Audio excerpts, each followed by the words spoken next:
So I'm back in the kitchen again today with the deer meat from the deer that James harvested yesterday. Today I'm gonna be turning it into stew and canning it. It's super easy and so delicious, so come along and I'll show you how to make it and can it.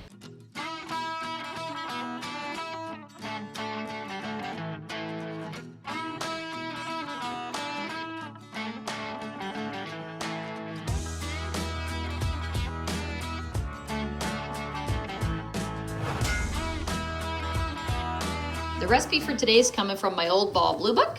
It's right here on page 29. There is the stew, the recipe that we will be following. You can screenshot this or I will put that in the description below.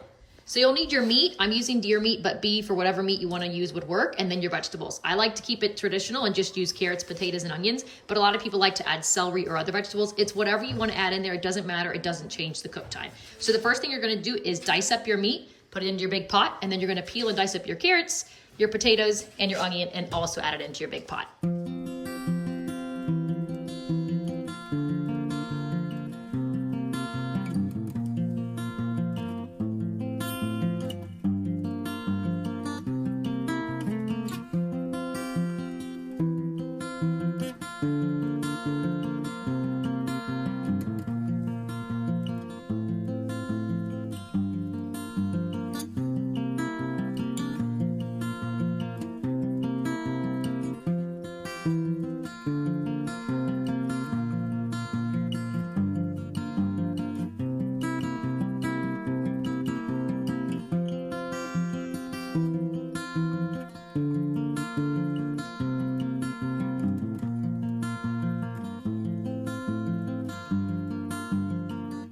Everything is cut up, so now we brought it over here to the stove top. Now what we're gonna do is we're gonna put beef broth on top. You can use water, but I prefer the broth just because it adds a lot of flavor to it, especially because this is deer meat. If it's beef, you might not need to add it. I've never cooked it with beef, but with the deer, adding the broth from beef broth adds a lot of flavor and really takes out the gaminess. Now you can use real beef broth, or you can use this pasty stuff. You can use the powdered stuff. It doesn't matter. I've used it all works just fine. Use what you've got on hand to save money. Now we're only gonna put in enough broth to make sure that everything is covered. The meat in here is obviously raw, so it's gonna make even more juice as it cooks.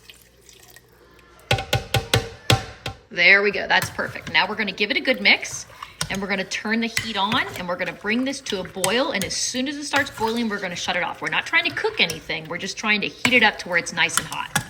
Now I'm also going to add in some garlic and some fresh cracked pepper. Of course, with garlic, fresh is always better, but use what you have on hand. I don't have fresh garlic on hand, so the minced stuff from the grocery store works just fine.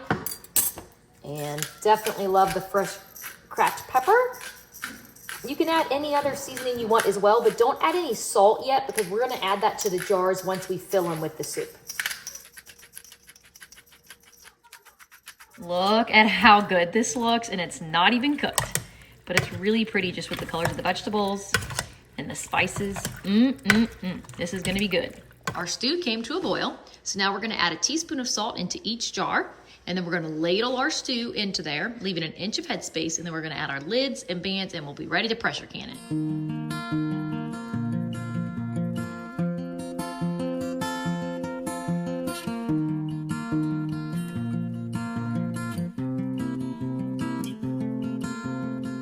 I got my jars loaded in, and as always, follow your pressure canner's instructions for how much water to put in the bottom of your canner. I got my lid on. My pressure canner requires venting, so I have my heat on as well. Once everything inside starts boiling, you'll notice steam starts coming out of there. It's venting, so now we're gonna set our timer for 10 minutes.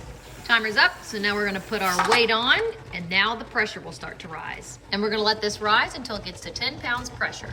We are at 10 pounds pressure, so now we're gonna cook this for 90 minutes. Remember to adjust your pressure times based on your elevation. And just a little reminder to make small adjustments on your temperature to try to keep that directly at 10 pounds pressure.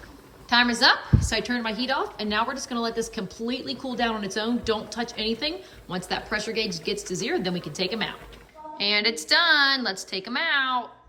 And there it is, the deer stew's done. It looks absolutely delicious, and it is delicious. So let us know if you guys have any questions. But as always, happy canning season and happy homesteading.